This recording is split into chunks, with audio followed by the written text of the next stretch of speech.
The opportunities ahead are much bigger than the domestic market.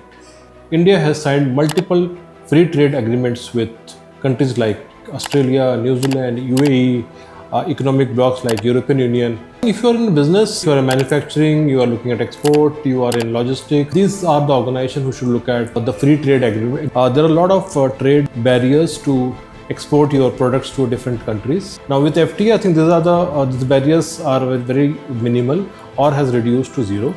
So that gives an opportunity for businesses to look at and compete with global brands in their countries. Hi, I am Sandeepan Ray. I am the founder of SMBConnect. So we started around 13 years back. So SMBConnect is a platform for sharing knowledge, learning new things, networking, making new collaborations. Last year, we have our series called Mesmerizing Future, and we are taking this forward to this year with a series called Global Rise. The key focus or the theme is trade, technology, manufacturing, and global reach. We will have experts who will dissect this for the businesses or the MSME owners or SME owners so that they can understand the opportunities and take the next step. Global Rise is happening in 15 cities.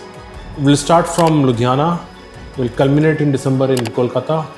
If you want to participate, you can always reach out to us and send us a DM, and we can then share the details about when it's happening at your city.